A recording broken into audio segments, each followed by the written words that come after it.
Now we got to get into some news that some people might not like too much, but I know. we saw the You writing know, on the wall. we tried to warn you. We really did. But you didn't listen, and look what happened. Yeah, like when I saw this, I was like, I know a few people that are going to be upset, you know, and I literally texted you and I was like, hey, Skull and Bones got delayed again.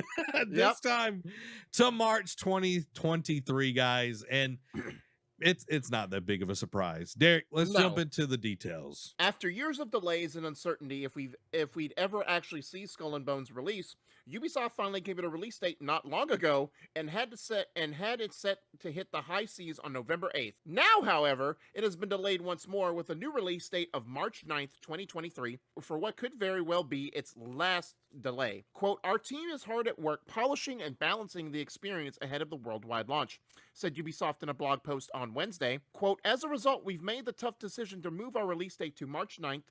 We're very eager for you all to get your hands on Skull and Bones and dive headfirst into the dangerous and exciting world of building your own pirate empire. To give you the best possible experience, we've decided to take a little more time to make sure we can deliver exactly that." This doesn't mean that you'll have to wait until 2023 to get a better idea of Skull and Bones, however, as Ubisoft does note an open beta will be coming, quote, "in the near future." It'd be funny if it was on November 8th, its release date. It's like, hey, we were supposed to release the game, but here's the beta. Yeah, I don't think we're going to be seeing that. I think we see that like in January, Probably. you know, mid-January, early February. Like that's kind of, you know, how Call of Duty does it as well. Now, we both were in agreement because we both felt like it was such a weird move because I think was it the day before or the same day Ragnarok got a release date, because it was like, This is the all day right, November before. 8th for Skull and Bones. And I was like, okay, cool. You know, November game, holiday. Then the next day it was like God of War Ragnarok, November 9th. And we're like, man, this is already going to be dead in the water, pun intended. Yeah. Because it's like you literally have 24 hours if the servers work properly, and then it's all downhill from there. So you gotta wonder. I think they were like, hey, we're different enough. We're a different genre. We could probably get away with releasing the day before a major like game of the year contender. And then the hype kept building and building and building, and they were like, you know what? Let's give this more time. But here's the thing. Granted, I know they want to get it at the end. They want to get it within this fiscal year. Like I'm sure the investors are like, Yeah. Hey, we'll let you delay it again, but you got to make money this year. We got to see ROI this year. Yeah. 100%. So I think that's why. But we've seen now. Granted, yes, other stuff can get delayed because you know Forspoken got delayed again from October to January. Mm-hmm. So stuff that's coming out first 3 months of the year could get delayed. Yeah. You know, further down 2023, but this, looking at it in a vacuum, 2023, the first 3 months is absolutely stacked. So it's one of those catch-22. You can't win either way, but at least you're not going to be relaunched right alongside a Game of the Year contender now. Well, and it's not just Ragnarok, it's also Sonic Frontiers. And Sonic Frontiers is, you know, I know Sonic has not done the greatest, you know, but Capcom is Sega has done a good job of kind of turning over a new leaf on things. So I'm hoping that, you know, Sonic Frontiers does well, but it's like, okay, we have Sonic Frontiers. This is a known franchise. And then we have Ragnarok. We have Kratos literally just, you know, looking at, you know, Skull and Bones. And it's like, do we feel confident that we are 100% ready to go with this game, or are we going to launch and not know if we can actually stick the landing? Because Ubisoft has not been able to stick landings with live service games. I'm talking about, you know, Rainbow Six Siege or Rainbow Six Extraction, whatever they want to call it. That didn't do well at launch. There were so many different things that they have kind of fumbled the ball on. And Derek, we say this all the time. I would rather a game get delayed and that it improve and be better than it come out and be a pile of hot garbage, you know? But now you have to wonder at this point, can it even be good at this point? You know what I mean? Because I wanted to ask the question, but as I gave it more thought, I was like, no, they can't do this because I was gonna ask when I first saw this that it got delayed. I was like, do you just think it even releases at this point? Do you think it just gets canceled?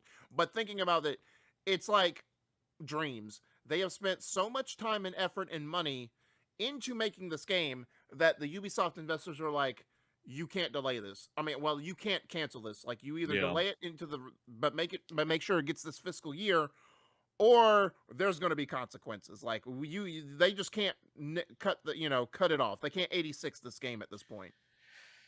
I think because we've seen so much of the game now, which was an anomaly. This game, like, Yeah, launch has been extremely weird. And that's why, yeah, you know, I know Murdoch loves this game and he's wanting it to be amazing. And I think, we tend to be the villains on a lot of these games I for know. people, and it's not because like we enjoy it secretly. We kind of enjoy it in a way because like we see the writing on the wall because we've been on that side as well. Like Yeah, I remember games that I've been super hyped out about, and then they release and it's just utter garbage. And it's like after it's like fool me once, yeah, shame on you. Fool me twice, shame on me. And it's like when you see these things, and it's like, okay, is Skull and Bones actually real at this point? And then it's like yeah, all of a sudden, it's like it's getting a release date, and you're like, what? Like we've yeah. seen nothing, and it's like, boom, release date's coming out this year, and All right. it's like this is That not Bethesda launching, Fallout 4. This is, Bethesda, releasing Fallout 76. That's this this this is kind of similar to the Batman Arkham Knight incident where they gave a release date, had like Game Informer did a cover, they had all this, and then like literally 2 weeks later was like, we'll delay it till 6 more months, and I'm like, all right, you clearly were not ready. You yeah. clearly were trying to hit investor numbers. Yeah, and for this, like, my hope and dream for this, Derek, Hmm. and I think this game would be an awesome community game. I think this would be a ton of fun to play. Hopefully, moving it to March, that it will actually be playable and Yeah, decent. Like if it launches better than Sea of Thieves, I would be happy. You know what I mean? Like if it I launches mean, with enough content, I would be happy with a smaller amount of things to do, but it's really well yeah. polished than a ton of things and it's janky.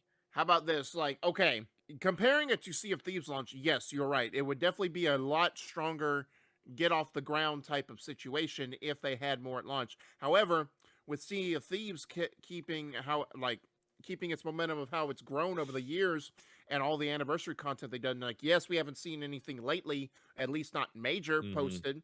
Um, it's still going strong. Like the player numbers Yep. are still strong. Like you can argue it may be dwindling now, but it's still super strong.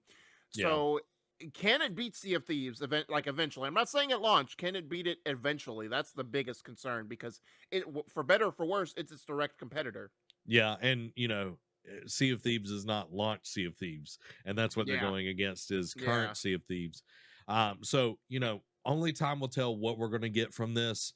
As we draw closer, we'll actually see what's going to happen.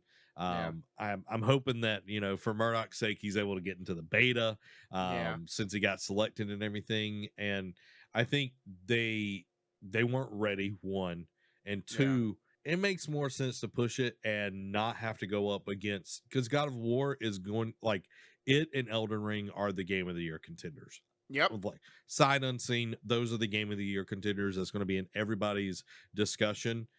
definitely top three. Yeah, this game getting out of the way is the best choice, and it gives them, you know, several more months to actually polish the game. Cody says this is the Bigfoot of games. When you see it, we will believe. Yep. Yeah.